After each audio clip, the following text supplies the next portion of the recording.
ایک دوسرے کو عزت دو، برداشت کرو۔ میرے نبی نے فرمایا بہترین مسلمان وہ ہے جو بیوی سے اچھا سلوک کرتا ہو، اور بیوی سے فرمایا میری شریعت میں سجدہ ہوتا تو بیوی سے کہتا خامد کو سجدہ کر۔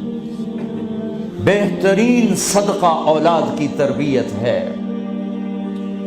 پورا گھر میرے نبی نے نقشہ، ہر ایک کی قیمت بتائی۔ ماں تیرے قدموں تلے جنت، کا کاش میری ماں زندہ ہوتی، تم دیکھتے میں کیا کرتا، میں عشاء کی نماز کے مصلی پر ہوتا، میں سورۃ فاتحہ پڑھ رہا ہوتا، ادھر سے آواز آتی میری ماں کی محمد، تو میں نماز توڑ کے کہتا لبیک اماں جان۔ باپ کا تیرے جنت کا دروازہ ہے، باپ تیری جنت کا دروازہ ہے، کھولنا توڑنا نہیں، کھولنا توڑنا نہیں، توڑ دیا تو جنت میں نہ جا سکو گے۔ سب سے بہترین مسلمان جو بیوی سے اچھا سلوک کرے، سب سے بہترین عورت جو اپنے خامند کی منشا کو دیکھے۔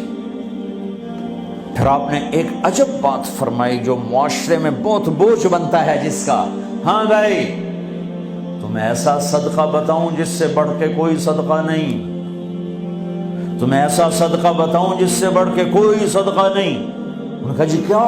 کہا الابنۃ المردودہ، جس کی بیٹی کو طلاق ہو گئی یا بیوہ ہو گئی اور گھر واپس آ گئی ماں باپ کے، یا ماں باپ نہیں ہے تو بھائی ہیں، وہ ایک بوجھ بنتی ہے ماں باپ پر بھی، اور بھائی تو ویسے ہی باغی ہو جاتے ہیں۔ میرے نبی نے فرمایا اس بچی پہ خرچ کرنا کائنات کا سب سے افضل صدقہ ہے۔ گھر، ایک گھر کیسے چلتا ہے؟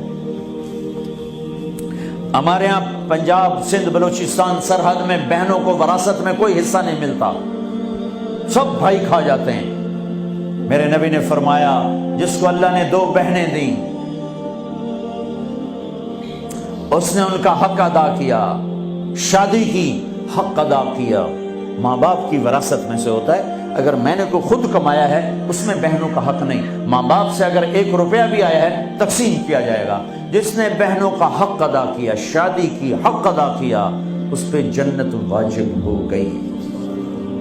جس کو اللہ نے 3 بیٹیاں دی اس نے ان کی ڈولی اٹھائی، وہ جنت میں میرے ساتھ یوں ہوگا۔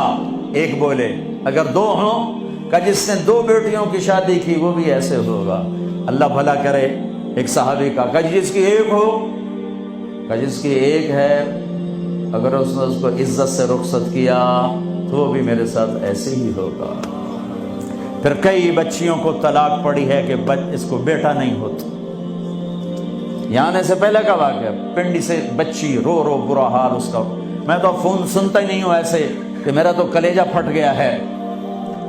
ہے کہنے لگی کہ سسرال نے کہا تھا بیٹی ہوئی تو طلاق دے دیں۔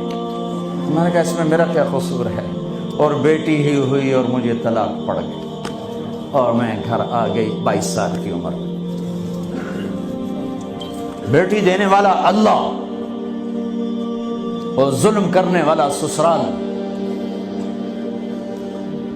میرے نبی کو اللہ نے بیٹے دے کے اٹھا لیے، قاسم اٹھا لیے، عبداللہ اٹھا لیے، ابراہیم اٹھا لیے، 4 بیٹیاں دی، 3 زندگی میں اٹھا لی، زینب، ام کلثوم، رقیہ، تینوں آنکھوں کے سامنے چلی گئیں۔ فاطمہ سے نسل چلی، آپ نے فرمایا لوگوں کی نسل بیٹے سے چلتی ہے، میری نسل میری بیٹی فاطمہ سے چلی۔ اس لعنت کو دھویا۔ عورت کا کیا قصور ہے اگر اس بیچاری کو بچیاں ہو رہی؟ جس نے اپنی بہنوں کو حق ادا کیا، جس نے بیٹیوں کو ڈولے میں بٹھایا، ان کا حق ادا کیا، کہ جنت میں یوں ہو جائے گا۔ بہنوں کو دینا اتنا ضروری ہے، حرام ہو جاتی ہے روٹی۔ میں نے مولانا جمشید صاحب میرے استاد ہیں، میں نے ان سے تفسیر پڑھی۔ میں ایک دن شہد کی بوتل لے کر گیا، پرانی بات ہے 76-77۔ میں نے کہا حضرت یہ ہدیہ ہے۔